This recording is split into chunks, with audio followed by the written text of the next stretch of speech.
Ladies and gentlemen, welcome back to the channel. Today I am going to go through a concept which was suggested to me by someone in the comments of the Talk Scottish Football podcast channel, which, if you haven't already, make sure to go and subscribe, where we're going to go through the 5 most important figures in Celtic's 9 in a row campaigns. Yes, 5 of the most influential, important, pivotal characters that have helped deliver this successful period for Celtic Football Club. One of the most successful periods in the club's entire history. Don't get me wrong, there are so many people we could go over here and include in this list from both on and off the pitch. There has been so many figures that have been so deadly important in helping deliver this 9 in a row, but we're going to try and narrow it down to who I believe is the 5 most important. You could look at it from different aspects and involve people for different reasons, and everyone, as I said, has been majorly helpful in delivering this successful feat, but we're going to try and keep it to 5 and 5 only. So here we go. This is my opinion of the 5 most influential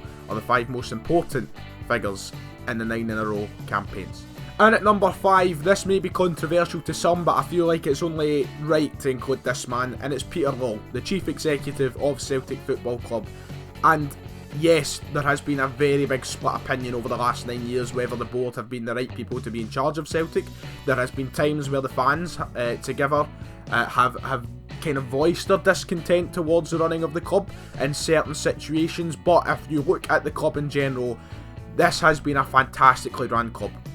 Every aspect, both financially and in the best interest of players, coaches and fans, over the last 9 years, there are really no massive complaints as to how the club has been run. There has been times where controversial decisions have been, taken by the board, but if it wasn't for Peter Lawwell, we could find ourselves in a very different situation. This is a man who has the best interests at the club at all times. Some people say it's just fueled by money at points, but look, it is a business at the end of the day in the modern world of football, and that's the same at any club with any chief executive. That is what has to be prioritised now.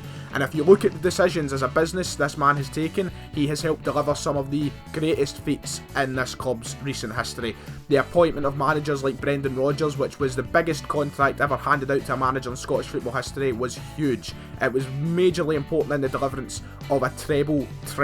Brendan Rodgers came in and transformed the club, and that was down to the appointment which was made by Peter Lawwell. Peter Lawwell has been responsible for helping sign some of the best players we have seen over this 9 in a row campaign, helping get the money out, helping make the right signings, and yes, there has been absolute stinkers in there, and at times people don't feel like we're spending the money we should be with the money we make, but at the end of the day, look at the success ratio to the money we have spent. It has been absolutely incredible, and Peter Lawwell, I feel like, deserves a lot more credit than what he does get at times. And yes, sometimes I don't agree with some of the decisions he makes, but with the interest of the club at heart, we really cannot complain. And if we had someone else in charge, we could be in a completely different situation. Look at the running of our club compared to the running of our cross-city rivals.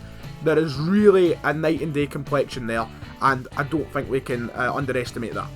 In at number 4, it is one of the best playmakers at Celtic Football Club over the past decade, and that is FORREST, a man who has been there from start to finish. He's been here for all 9 and hopefully will be here for 10.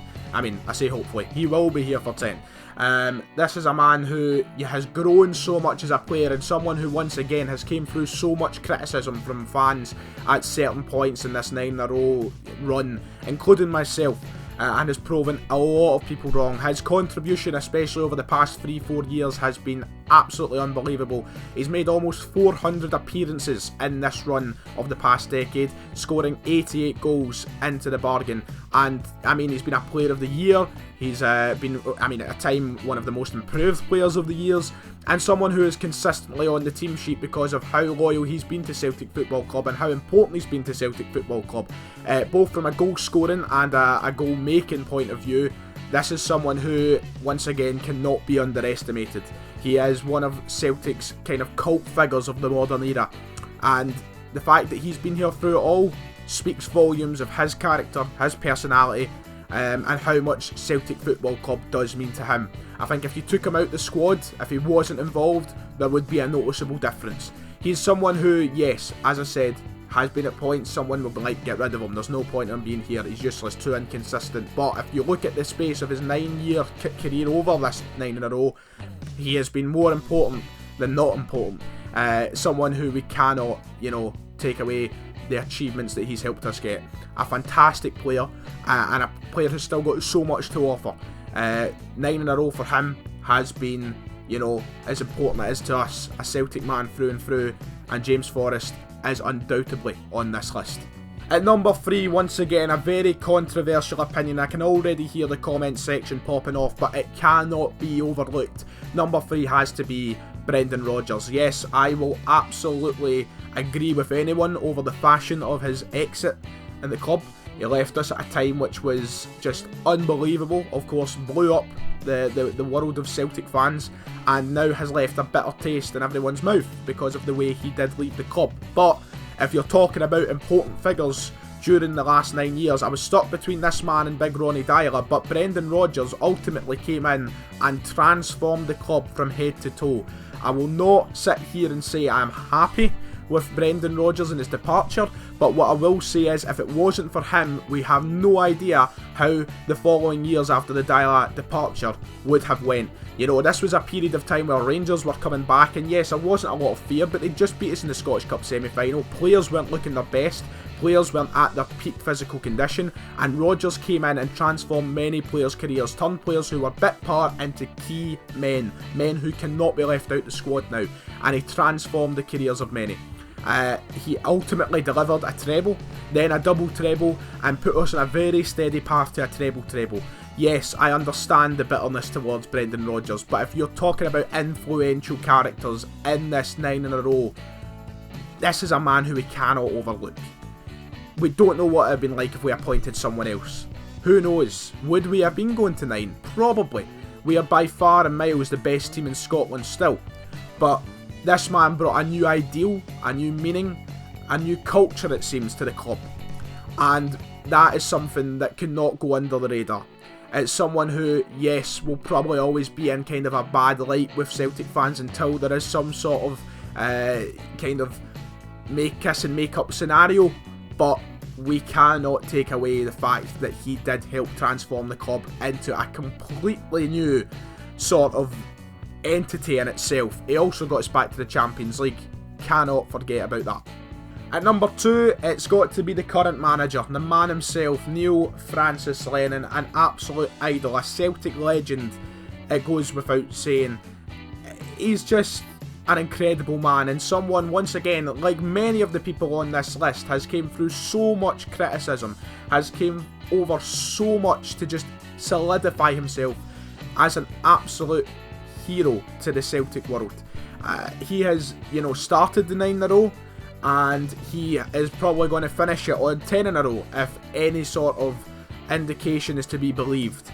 A man who wasn't tipped by many to be the new permanent Celtic manager after the departure of Brendan Rodgers, but he came in, he got us that treble, he took us to the Europa League in the following year, he beat Lazio away from home, he got us to the last 32, he won the league again. A man who is just so strong as a human being, and it reflects the style of play on the pitch. A completely different approach from his first tenure as manager and this second tenure. We are playing such fluid, beautiful attacking football, scoring goals for fun. And even in his first tenure as well, think of the achievements then. This is a man who managed to beat Barcelona on the 125th birthday of the club. Because of, you know, maybe some would say luck, but if you look at Neil Lennon's managerial career at Celtic over the last decade, he goes down as a Celtic great, he goes down as a Celtic legend, and I think he is spoke of his pride so much, and it rubs off on every Celtic fan. His character, his personality, his attitudes is infectious amongst the players and the fans, and it's just an honour to have a man like that at the running of the club, at the management of the club, because he's just so important, along with the coaches that he's came along with, you know, the people he works with, John Kennedy, Stevie Woods, Damien Duff, everybody else involved. He gets the best out of his staff, he gets the best of his players, and a completely different temperament and approach this time round has shown how good a manager he can be, despite the many who doubted him, and despite the many who thought over on the other side that 55 was imminent. Which finally brings me on to number 1, and I don't feel like I need to explain much about him, and you knew exactly who it was going to be. It's Captain Fantastic, the number 8, Scott Brown, Bruni. one of the modern day Celtic greats, up there with the best. You know, this is someone who I know in my lifetime I'll look back and I'll tell my children, my grandchildren about, and I will go on about him as the many go on about the likes of Paul McStay and the other Celtic cult heroes. This is a man who has captained the club through every single one of these seasons, and once again a guy who has been told by the media and been told by opposition many a times that he's done, he was over, his time was up, time to move on, but he proved every single one of them wrong. Coming back from a big injury, if you remember, halfway through this, to just be better than he ever was. His Player of the Year season a few years back there was absolutely incredible, and the influence, the leadership of this guy can never be overlooked. And I've argued for a long time, and I will continue to argue till the end of time, that Scott Brown cannot be replaced. People have said at points, just drop Brown. You can't drop a man like Scott Brown. He may not have the technical ability that he once did. On the ball he might not be as strong as some others, but the influence and the mentality and the leadership that he brings into the team is unmatched by anybody in Britain, I would say. I don't think there is a leader like him across the country. I don't think anybody has a captain like him. I think clubs are crying out for a captain like him, and that is proven year after year when he lifts that league title high above his head with a smile on his face, because this is a guy who gets it as well. This is a guy who connects with every single one of the fans. He's living a dream. He's living many a Celtic fan's dream, and a man who may have not been brought up in the Celtic sort of family like a lot of us has grasped it like none other. A fantastic player, a fantastic servant, and undoubtedly a man who deserves a statue outside Celtic Park by the time this is all over. Hopefully he's lifting 10 next year. I'm sure he will be lifting 10 next year, but him himself is easily number one on this list.